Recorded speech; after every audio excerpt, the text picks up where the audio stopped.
Halo, siang Pak Sofyan. Halo, siang. Oke, aku kan kemarin udah lihat video terbarunya Pak Sofyan ya terkait dengan strategi investasi di tahun 2024. Terus Pak Sofyan sempat nyinggung terkait dengan suku bunga BI yang Pak Sofyan analisa naik, ternyata BI bener ya suku bunganya naik. Terus kalau kita lihat sekarang ISG-nya masih tetap turun nih Pak. Kira-kira kenapa ya? Ya, betul sih. Kalau kita lihat memang adanya kenaikan suku bunga, apalagi suku bunga yang sekarang ini juga cukup tinggi ya, 6,25. Memang kurang baik dari sisi, nggak hanya di Indonesia aja, sebenarnya market di negara-negara lain juga sama sih, bro. Kurang favorable lah kalau ketika suku bunga lagi tinggi, nggak seperti era suku bunga rendah seperti 5 tahun yang lalu misalkan. Jadi memang ini cukup struggling. Sehebat apapun kita ya, portofolio kita diracik sedemikian rupa.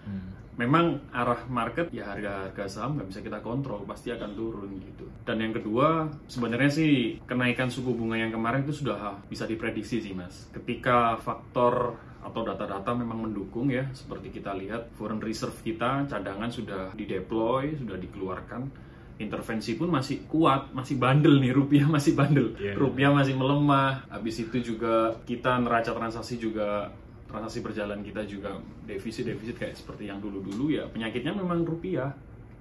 Jadi kita nggak lepas dari situ sih. Makanya ketika kita melihat kemarin sudah intervensi malah melemah 16.200 bahkan hampir ke 300 ya. Jadi BI memang harus melakukan intervensi dengan kenaikan suku bunga. Kira-kira menurut Pak Sofyan bisa nggak ya nanti misalnya di akhir tahun bisa ke 17.000? Wah ini susah sih. Kalau menurut saya yang jelas 16.000 kemungkinan bisa jadi low base kita ya, skenario new low lah yang seperti saya sampaikan kemarin di konten. Mungkin new low, kalau berharap ke 15.500 lagi kayak dulu-dulu ya mungkin agak susah. Yang kedua juga kita lihat ini repatriasi dividen mas. Berdasarkan yang di konten itu kan ada riset dari Bahana tuh ada sekitar 198 triliun dan sebentar lagi ada HMSP, ada Telkom, ada United Tractor, Astra ya kan. Nah itu tuh kan berapa tuh yang akan outflow nanti.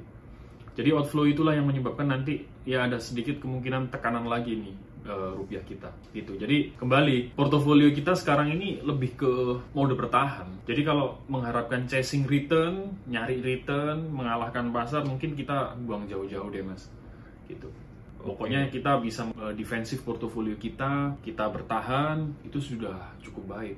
Jadi memang sekarang susah kalau kita mengalahkan pasar dengan kondisi yang seperti ini tuh sangat susah mas, sangat susah. Jadi kita hanya fokus pada mana valuasi-valuasi yang kita beli ini murah, udah sampai situ aja. Apakah yang kita beli ini akan jauh lebih turun misalkan, walaupun itu masih murah ya itu bukan kontrol kita, itu kontrol market. Jadi bisa aja nih, kayak contoh nih hari ini BRI sudah 4970 ya, 4950. Murah, mungkin ya relatif lebih murah. Tapi apakah masih bisa lebih turun? Bisa aja. Jadi intinya sekarang ini kita defensif. Kira-kira kalau kita lihat market kan beberapa hari ini kan turunnya lumayan dalam ya Pak ya. Iya. Dan saham-saham big bank, saham-saham blue chip ini turunnya cukup dalam. Nah kira-kira market ini perlu nggak nanti kalau misalnya Bapak kan kemarin bilang terkait dengan ada sebuah desain resesi ya ke depan. Oh iya. Kira-kira kalau kita lihat kan baru kemarin malam itu data US ini keluar untuk PDB-nya dan ternyata datanya ini di bawah konsensus yang ternyata harapannya 3,2%, ternyata 1,6%. Apakah ini udah tanda-tanda nih Pak marketnya nanti akan mau resesi? Kita lihat aja sampai pemilu. Karena pemilunya November Amerika. Ya, November benar. Ya kita sama lah kalau kita melihat di beberapa bulan yang lalu kan inflasi kan turun ya, euforia market. Ternyata bulan kemarin keluar data baru, hasilnya kurang baik. Inflasinya kembali rebound lagi naik. Jadi mungkin memang kalau The Fed kan ada bumpy road ya. Kemungkinan masih ya naik zigzag gitulah. Cuman di depan mata kita masih ada pemilu tuh di Amerika. Jadi memang agak susah. Kemungkinan ya masih inflasi masih kurang lebih sama lah di Amerika. Mungkin setelah pemilu nanti kita lihat. Makanya saya di konten tadi juga ngomong kalau penurunan suku bunga ini kemungkinan akan tertunda. Mungkin prediksi saya 2025 awal kayaknya. Tapi kembali mas, jadi kita menebak suku bunga kapan turun itu bukan hal yang baik lah untuk pembuatan suatu portofolio. Jadi mungkin kita bisa memanfaatkan dari kehiruk-pikuan pasar sekarang lah. Artinya kita nggak usah sampai kapan suku bunga akan turun, apakah masih naik dan sebagainya. Itu mungkin susah untuk kita kontrol. Jadi kita fokus aja lah sama manajemen portofolio kita, apakah kita sekarang punya cash. Kalau emang punya cash ya kita bisa masuk ke valuasi-valuasi yang masih menarik. Terus aku kemarin juga lihat ya, Pak Sofyan beberapa kasih stock pick ya. Ada UNTR, BRI, sama HMSP. Nah, aku ini cukup tertarik dengan rekomendasi HMSP, Pak. Kan kita tahu ya, dalam beberapa tahun ini kan industrinya lagi sunset. Ya, betul. Memang industrinya kurang favorable juga ya. Iya. Tobacco. Cuman Bapak ini kok kenapa stock pick-nya kok HMSP, Pak? Ya, memang banyak juga sih yang nanya terkait HMSP. Dan saya sebenarnya kalau saya bilang, ini share aja ya buat teman-teman, portofolio saya hampir 50% lebih sekarang di HMSP. Karena kembali yang tadi saya katakan, saya sekarang lebih banyak ke fokus defensif, yang lebih yang dividenan. Jadi terkait HMSP sendiri, betul saya katakan memang kurang favorable. Tapi kalau kita lihat HMSP sendiri di laporan keuangan 2023 kemarin, itu kan labanya sudah 28% naik dan sudah melewati 2 tahun dia bisa melampaui. Dan selanjutnya kita lihat HMSP juga di IQOS. IQOS-nya tumbuhnya udah hampir double, 100%.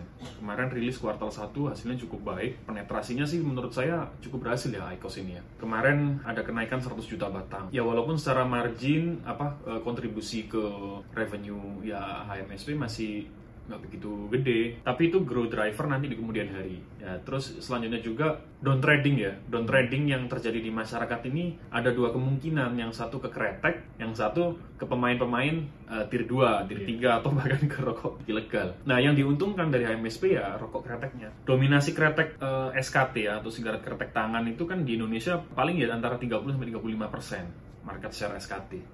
Dan HMSP sendiri itu sudah menguasai hampir 10% SKT-nya. Dari Jisamsu itu mungkin kalau saya baca dari data terakhir kemungkinan di antara 6-7% market share-nya. Terus ada Sampurna Kretek, kalau bahasanya dulu Sampurna Aga ya, itu sekitar 4-6% lah market share-nya. Jadi penguasa yang ada di market sekarang ini untuk kreteknya ya dipegang HMSP. Oke, ya ini cukup menarik ya Pak ya, terkait dengan rokok SKT ya, dan juga IQOS-nya HMSP. Nah, dengar-dengar sih HMSP ini juga bangun pabrik baru ya Pak ya.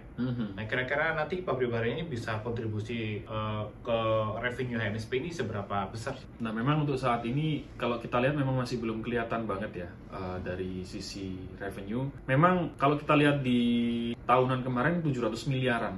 Dan memang pabrik ini katanya menurut direksinya HMSP itu ada 7. Hanya ada 7 di semua negara. Dan Indonesia salah satu dari ke-7 itu. Dan memang ditargetkan ke ekspornya Asia Pasifik. Nah, kita lihat aja, makanya hal itu yang menjadi menarik, daya tarik saya sih untuk alokasi di HMSP. Dan di satu sisi memang kita lihat ya era sekarang memang cukup susah. Jadi saya main untuk defensive play.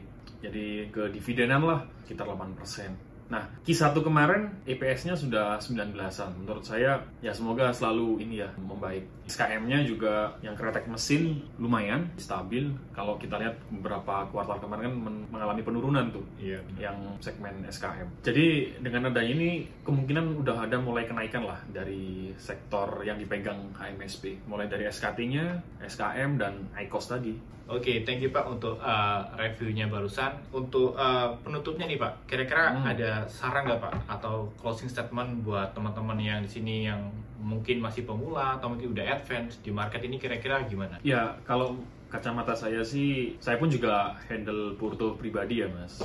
Jadi teman-teman mungkin tidak selamanya apa yang saya lakukan cocok dengan profilnya teman-teman. Itu kan satu ya, pastinya sesuai diukur aja asesmennya menurut karakternya masing-masing. Lalu yang kedua, avoiding risk is more important than chasing return lah. Menurut saya mencari return di saat kondisi yang seperti ini agak susah Mas. Artinya kita lebih baik memilih saham-saham untuk menghindari resiko terlebih dahulu. Mana resiko-resiko yang bisa kita kontrol? Mana valuasi-valuasi yang bisa kita ambil untuk pemilihan saham? Perkara nanti ketika market saham yang sudah kita beli walaupun valuasinya murah, belum tentu itu murah dan kita mengharapkan langsung naik, nggak mungkin.